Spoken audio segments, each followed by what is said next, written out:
My husband kept a locked drawer for 9 years, and I never once tried to open it. It was the bottom right drawer of an ugly oak desk he brought with him when we moved in together. Everything else in that desk was open.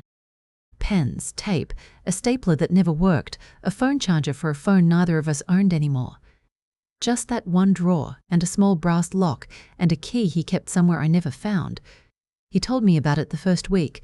He didn't wait for me to notice it. That's the part people never believe when I tell this story. He sat me down on a moving box in a room full of moving boxes, and he said, "There's one thing in this house that's mine. It's the bottom drawer. It's not another woman. It's not money. It's not anything that can hurt you. One day I'll open it in front of you, and you'll understand why I didn't." I asked him when one day was. He said, "You'll know when it gets here." I was 26. I thought it was romantic. That's the truth, and I'm not proud of it. I thought a man with one secret was more interesting than a man with none. So I made myself a promise, standing there in that half-empty room, and it was the kind of promise you make when you're young and you think promises are free. I decided I would never ask again. Not once. It became a point of pride, and pride is a strange thing to build a marriage on. But that's what I did. Everybody else asked for me. My best friend Nell asked within a month of meeting him. She said, "So what's in it?" And when I told her I didn't know, she laughed, and then stopped laughing when she realized I was serious. She said, "Honey," she said it the way you say it when someone tells you they found a great deal on a car with no engine. My mother asked constantly. That's important. So remember it. My mother asked about that drawer more than anyone alive. She asked at Thanksgiving. She asked in the car. She asked once at a garden center out of absolutely nowhere while I was holding a bag of soil. She'd say, "A man doesn't lock a drawer for no reason." She'd say, "I'm only looking out for you." She'd say, "Your father never had a lock on anything in his life." And I'd say, "My father also never had a job for longer than a year." And she'd go quiet, and 2 weeks later she'd ask again. For 9 years my mother asked me about that drawer, and for 9 years I said the same thing. He told me it wouldn't hurt me. And she'd look at me like I was a child who'd been handed a beautiful box and told not to shake it. Here is the part where I have to be honest, because if I skip it, you'll think I was stronger than I was. I came close twice. The first time was in our 3rd year. Daniel came home late 3 nights running, and on the 4th night he took a phone call in the garage with the door shut, and he was out there for over an hour. I stood in the hallway with a screwdriver in my hand. I'm not going to pretend otherwise. I stood outside that room and I thought about what a screwdriver could do to a small brass lock, and I thought about the specific sound it would make, and I thought about what my face would look like when he came in from the garage. I put the screwdriver back in the kitchen drawer. He came inside 20 minutes later, and he had been crying, and he wouldn't tell me why, and I didn't push. 2 months later, his uncle died, and I learned that the uncle had been sick for a long time and that Daniel had been the only person he called. The second time was worse. It was year 6. I was putting his winter coat away, and I found an envelope in the inside pocket, and my own name was written on the front of it in handwriting I recognized instantly, because it was my mother's. Not addressed to me. Addressed to him, with my name written inside a sentence I could see the edge of through the paper. I stood in that closet for a long time. Then I put the envelope back in the pocket, and I hung the coat up, and I closed the closet door. I want you to understand something. I didn't do that because I'm a good person. I did it because I was terrified. Because for 9 years I had been telling everyone that my husband had one locked drawer and it didn't scare me, and if I opened that envelope, I'd have to find out whether I'd been telling the truth. That night at dinner I asked him if he'd spoken to my mother recently. He put his fork down.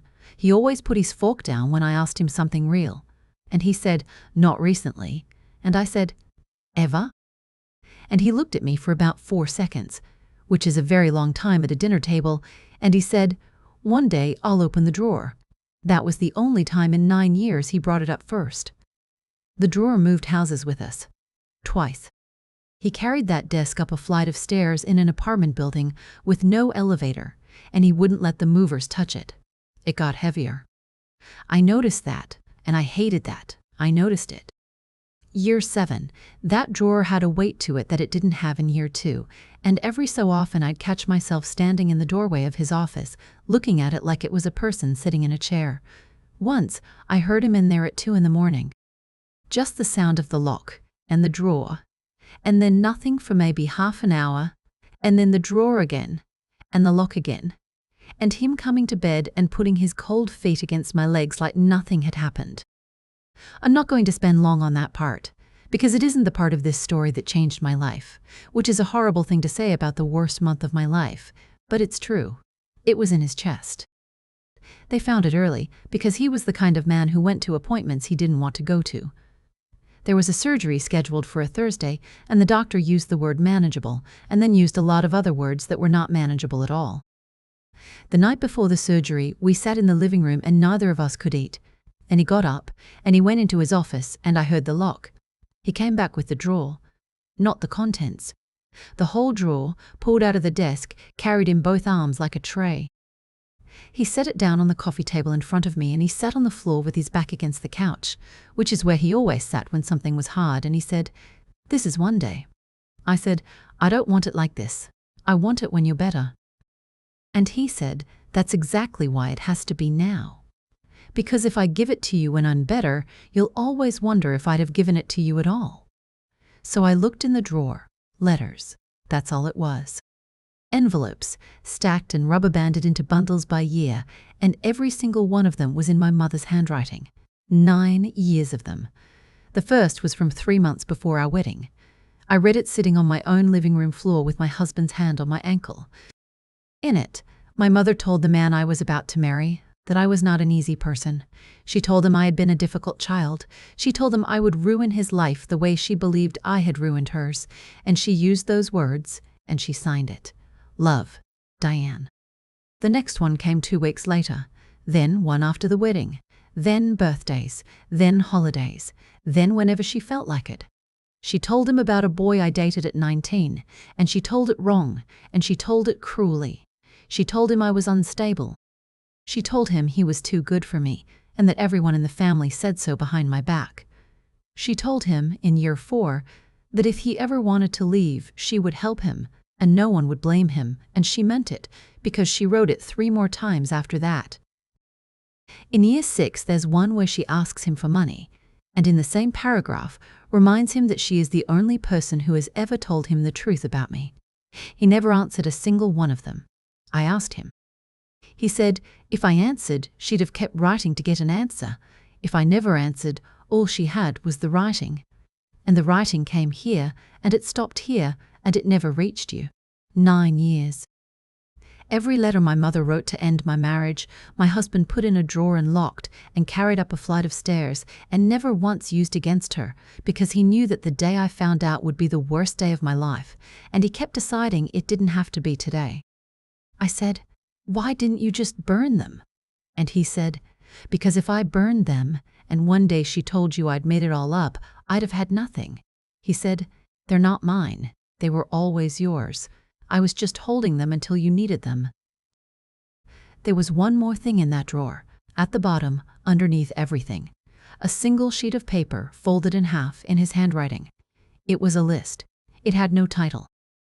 It just started, and it went on for 2 pages, front and back, and every line was a small, ordinary thing about me, the way I say sorry to furniture when I bump into it, the way I read the last page of a book first and then pretend I haven't. The fact that I cried at a commercial for a hardware store and then got angry about crying. He'd started it in our first year. The dates were in the margin. Some lines were 9 years old, and some were from that spring, and one of them was from the day we got the diagnosis, and it said, "She held my hand in the parking lot before she let herself be scared."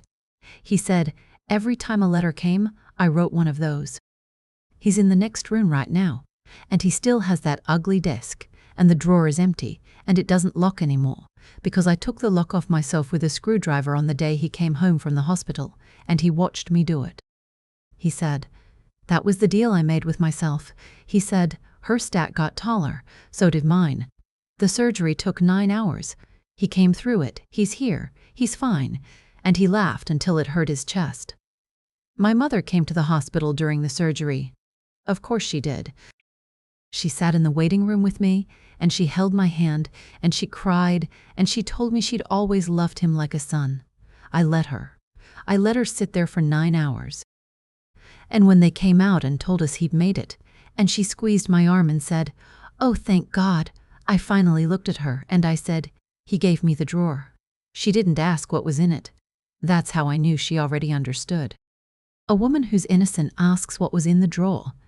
My mother just went very still and looked at her hands, and after a while she said in a small voice, "He was never supposed to keep those." And I said, "He didn't keep them. He was holding them." I haven't spoken to her since.